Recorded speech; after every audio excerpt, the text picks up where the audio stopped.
Les quiero hablar de un evento que llama mucho la atención y que es quizás el más inverosímil que sucedió en la última semana de vida de Jesús. ¿Qué eventos se acuerdan de la última semana de Jesús? Uno se acuerda la entrada triunfal, uno se acuerda cuando saca a la gente del templo, cuando, no sé, la muerte, la resurrección. ¿Qué es quizás lo más, por decir de una manera, inverosímil que sucedió esa semana? Les permito que arriesguen para ver si están prestando atención. Algo raro, algo que uno dice, porque le lavó los pies a los discípulos. Bueno, uno lo puede explicar, le lavó para enseñarles que tenían que ser siervos. No sé, la última cena, bueno, compartió con ellos la Pascua. Algo que uno dice, ¿y eso por qué está ahí? ¿Alguien arriesga?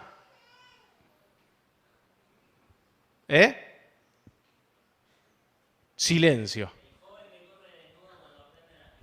No es eso que aparece en Marcos 14:52, si no me ocurre, pero es inverosímil, es raro. A mí lo que me resulta rara de las historias, y es la que vamos a ver, es Jesús pasa al lado de una higuera, o se acerca a una higuera que no tenía higos, que no era época de que hayan higos, la maldice, pasa al otro día y está muerta. Esa historia que uno dice, ¿qué tiene que hacer ahí? Bueno, vamos a ver un poco esa historia. Así que les invito a abrir Marcos 11, si lo tienen, y para entender esa historia que aparece a partir del versículo 12, yo le voy a contar, para ser un poco más rápido, la historia previa y la historia posterior.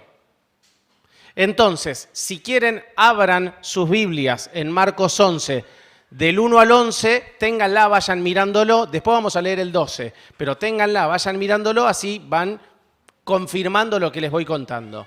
En Marcos 11 empieza el domingo de la última semana. Jesús muere el viernes, resucita el domingo, este es el domingo previo. Es lo que en Semana Santa se celebra una semana antes, conocido como el Domingo de Ramos. Entonces, Jesús hace la entrada triunfal en Jerusalén, donde Jesús entra en un pollino, les dice a los discípulos que lo vayan a buscar, la gente canta Hosana, Hosana en el nombre, o sea, lo reciben como a un rey que viene de ganar la victoria. Así como lo recibieron a Jesús, se recibía a los reyes que venían de ganar la victoria. Entonces, lo estaban declarando el Mesías. En un momento los fariseos le dicen a Jesús, decile a la gente que se calle, y Jesús le dice, si yo les digo que se callen a ellos, cantarían las piedras o me alabarían las piedras. Los discípulos en otro de los evangelios dice que se miraban entre ellos los fariseos y decían, che, lo están reconociendo como Jesús, como Mesías. Se va a complicar nuestra semana, se va a complicar la fiesta de la Pascua, se nos está complicando de que la gente lo está queriendo a Jesús y ellos no querían que lo quieran. Entonces, eso iba pasando. El relato... Hay un relato ahí entre el versículo 2 y el versículo 8, que también uno dice, qué raro que nos cuente esto. Jesús les dice, vayan a buscar un pollino y cuando lo vean, lo van a agarrar, te van a preguntar, o si alguien les pregunta, ¿para quién es? Vos le vas a decir, es para el Señor, y me lo vas a traer. En la aldea que estaba enfrente, o sea, los discípulos se tenían que ir a la aldea de enfrente. Jesús les describió un lugar donde iba a haber un pollino, lo tenían como un burro, lo tenían que agarrar, alguien les iba a preguntar, ¿qué haces agarrando eso que no es tuyo? Es para el Señor. Ah, bueno, y se lo iban a llevar. Entonces, todo eso sucede. Eso también tenía, y Marcos lo relata, porque estaba hablando de la soberanía. Dios era soberano. Era una semana donde los discípulos en algún momento iban a trastabillar. Era importante que supieran que era soberano. Entonces, era la coronación de un rey. El domingo ese era todo alegría. Lo estaban recibiendo a Jesús como al Mesías, como al rey que había triunfado en la batalla. Eso pasó el domingo a la tarde, pongámosle, domingo. Llega Jesús, y este sí quiero que lo leamos, versículo 11, porque este versículo me llama la atención. Jesús entra y dice, y entró en Jerusalén y en el templo, y habiendo mirado alrededor todas las cosas, como ya anochecía, se fue a Betania con los 12. Entró a Jerusalén, fue al templo, miró cómo estaba todo, ya anochecía y dijo, vámonos para Betania. Él moraba en Betania, quedaba ahí a un par de kilómetros, a un par de horas, que es donde vivía Lázaro, María, Marta. Me salteo el lunes a la mañana y me voy el lunes a la tarde. Jesús va a Betania, se los cuento esto, así hacemos más rápido. Jesús va a Betania, cuando sale de Betania, en el versículo 12, al día siguiente, o sea, al lunes, estoy en el 11-12. Cuando salieron de Betania, tuvo hambre. Y pasa, se los leo ahora, lo leemos ahora y ya después sigo contando. Y viendo de lejos una higuera que tenía hojas, dice la versión NTV que era frondosa, o sea que era grande y la vio de lejos, así que tenía que ser como vistosa.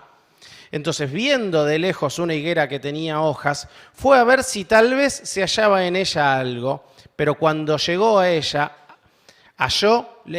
nada halló sin hojas, pues no era tiempo de higos. Entonces Jesús dijo a la higuera, nunca jamás coma nadie fruto de ti, y lo oyeron los discípulos. Y después continúa, y de ahí en adelante continúa y va al templo. Hablamos de esto porque en esta semana justo estábamos estudiando y viendo un video con las chicas, con Charo y Lupe, en el devocional, acerca de Jesús cuando llega al templo. Y Jesús empieza a dar vuelta a todas las mesas y empieza a armar un revuelo bárbaro. Y Lupe nos preguntó, ¿pero Jesús no era el bueno? Dijo, porque lo veía ahí haciendo lío. Les explico esa historia y después vemos por qué la higuera tiene relación con la anterior y la siguiente. La fiesta de la Pascua era una fiesta donde venían todos los judíos, se sigue siendo así, iban a Jerusalén, porque ahí estaba el templo. Una ciudad de más o menos 100.000, 200.000 habitantes, en un fin de semana tenía 2 millones. Y parte de lo que hacían era el sacrificio de un cordero. Pero claro, como venían de lejos, imagínense hacer 100 kilómetros caminando, si tenés que sacrificar un cordero, lo más cómodo es el cordero comprarlo allá. Nosotros nos vamos ahora de campamento y la comida se compra allá. Así uno no la tiene que andar transportando y nosotros tenemos micro, imagínense en esa época. Entonces, lo más cómodo era comprar el cordero allá. Entonces, ¿qué habían hecho los religiosos del momento? Vendían el cordero y como 2 millones de personas lo visitaban y había mucha demanda de corderos, subían el precio para hacerse una mejora económica. Y como venían de otras ciudades donde tenían otras monedas, se ponía el arbolito, se ponían los cambistas. Entonces cambiaban a un tipo de cambio que perjudicaba a la gente. Eso había iniciado como para ayudar a la gente a que ofrende y terminaron viendo el negocio y terminaban perjudicando a la gente y terminaban casi que incentivando el negocio para ellos, los religiosos de la época. Ahora, Jesús cuando entra empieza a hacer revuelo, se quedó hasta el anochecer, o sea, estuvo un buen rato Jesús. Lo que me llama la atención es que el domingo a la noche no hizo nada, porque dijo, no, medio tarde no me va a dar el tiempo, me voy a descansar a Betania, maldigo una higuera y vuelvo. En el medio está la maldición de la higuera.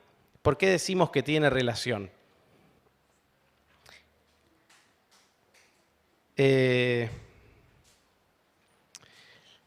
Primero, ¿por qué se enojó con una higuera que no tenía frutos si no era época de frutos? La primera pregunta que me surge es esa.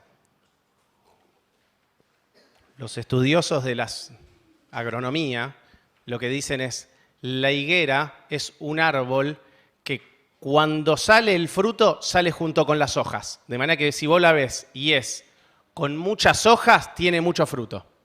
Ahora, si salieron las hojas y no salieron los frutos no van a salir nunca. O sea, esa higuera en realidad está muerta. Siguen saliendo las hojas, pero por dentro no tiene la fuerza para sacar los frutos. O sea, los frutos no van a salir nunca, no es que van a salir más adelante. Entonces, Jesús la ve de lejos, era grandota, era vistosa, se acerca, no tenía y la maldice. Esta historia de la higuera tenía su correlación con el pueblo de Israel. Si uno viajara en el tiempo al domingo donde lo recibían a Jesús, a uno le parecería que es una higuera vistosa. Uno diría, mirá qué bien, El pueblo lo está recibiendo como un rey, el pueblo lo está recibiendo como un Mesías, el pueblo le está diciendo que siempre le van a hacer caso, que van a estar con él, que lo van a apoyar, que van a... Ahora, uno que conoce el final de la historia, eso fue el domingo, el viernes las mismas personas iban a estar gritando, crucifícale, crucifícale. Cuando Jesús maldice la higuera, él quería enseñar acerca de la apariencia. Hay algunos que aparentaban ser buenos cristianos, pero no lo eran. Había una higuera que aparentaba tener frutos, pero cuando uno se acercaba, uno podía ver que no era así. Entonces, cuando Jesús lo hace, la higuera termina muriendo. Al otro día pasan los discípulos y ven que está totalmente seca. Entonces, cuando Jesús les habla de la higuera o la utiliza como ejemplo, él quería enseñar acerca de la apariencia. Y acá quiero sacar dos enseñanzas, una para aquellos que somos hijos de Dios y una para aquellos que no lo son. Para aquellos que somos hijos de Dios, la apariencia está relacionada con los frutos que tenés o no. Alguien podría decir, mirá, aparenta ser re buen cristiano. ¿Lo sos? Uno podría decir, debe tener un montón de frutos. ¿Los tenés? ¿Te preocupa que tu apariencia y tus frutos vayan de la mano? ¿O sos una cosa por dentro y otra cosa por fuera? Tenemos que estar preocupados de eso, porque muchas veces en la historia, a lo largo de toda la Biblia, Jesús y la Biblia rechazan el parecer una cosa y ser otra. Es algo donde los cristianos nos tenemos que frenar un minuto, aún con calor, y replantearnos, ¿estoy produciendo frutos? Yo muchas veces a los adolescentes con los que estaba les decía, a mí me prometen que son un naranjo, pero vos lo ves de afuera y decís, parece un naranjo, pero yo no vi una naranja. Bueno, a muchos cristianos son así. Parece que van a sacar frutos buenísimos, riquísimos, jugosos, pero todavía no los vi. Nos tenemos que preocupar por tener el fruto, y mismo repasar ahí en Gálatas 5, que no son muchos, es uno. Gozo, paz, o sea, es el fruto y son todos esos. No es que uno puede ir eligiendo y dice, yo tengo gozo pero no tengo mansedumbre. No, tenemos que tener de todos esos. Eso para aquellos que somos hijos de Dios. Y para aquellos que no son hijos de Dios, la enseñanza es la misma y tiene que ver con la apariencia. Tiene que ver con lo que uno es realmente y no con lo que uno parece ser. Miren, si uno viajaba ahí en el tiempo, iba ese domingo, lo estaban recibiendo a Jesús como rey y uno hubiera dicho, mirá, toda esta gente es cristiana. Y capaz que si uno pasa por acá dice, mirá, con el calor que hace adentro de la iglesia, todos estos son cristianos. Y capaz que no, capaz que estás acá adentro y todavía no sos un hijo de Dios. Mirá, sabe una cosa, para ser hijo de Dios no es que hay que aparentar ser hijo de Dios, no es que hay que venir bien vestido, hay que venir y tener calor, no hay nada. Para ser hijo de Dios lo que hay que hacer es pedirle perdón por los pecados. No es otra cosa, no es que tenés que hacer algo y pelear. Hoy tenemos gente que nos visita y es importante que entiendan esto. No es que tenés que pelear para lograr hacer una obra y decís, bueno, a partir de esta obra soy cristiano. O si me porto bien, no sé, de 7 para arriba soy cristiano. No es así. No es algo que tengas que hacer vos.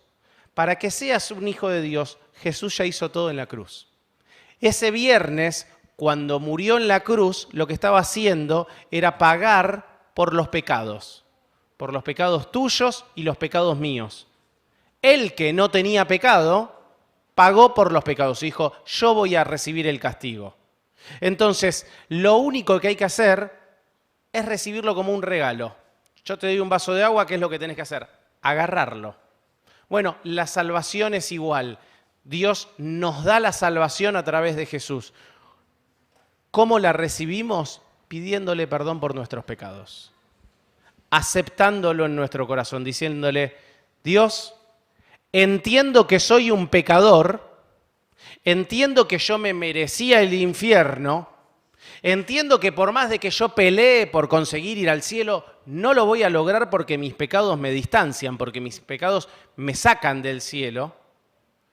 Y lo que hago es recibir el amor, el perdón, la obra de Jesucristo en la cruz. Eso, y yo lo dije con estas palabras, pero con decirle perdón, te amo, acá estoy, o como se lo quieras decir, pero con el corazón, lo importante es que sea de la piel para adentro, no de la boca para afuera. De la boca para afuera eran los judíos que estaban diciendo, sos el Mesías, Hosana, el que viene en el nombre del Señor, y a los 5 días estaban gritando, crucifícale, crucifícale. Lo importante es hacerlo de corazón. Si lo haces de corazón, una vez es suficiente para que Jesús limpie tu corazón. Una vez es suficiente para que dejes de ser una criatura de Dios y pases a ser un hijo de Dios. Yo no soy hijo de Dios porque me lo merezco, yo soy hijo de Dios porque Jesucristo hizo todo por mí. Entonces, lo importante es ser realmente aquello que aparentamos, no como aquellos de hace 2000 años que aparentaban una cosa y después terminaron siendo otra. No como la higuera que aparentaba una cosa y a los 2 días estaba muerta. Lo que no quiere Jesús es que tu vida espiritual termine muerta. Lo que quiere es que tenga vida y que tenga frutos. ¿Qué es lo que hay que hacer? Aquellos que somos hijos de Dios, reflexionar en los frutos que generamos. Y aquellos que no son hijos de Dios, pedirle perdón por nuestros pecados. Estoy abierto que fui rápido a propósito porque sé que hace calor, pero cualquier persona tenga cualquier duda acerca de cómo ser un hijo de Dios, nada, nos quedamos, nos tomamos algo fresco y lo repasamos. Pero no se vayan con esa duda. Lo importante es que puedan tener la convicción de que son hijos de Dios.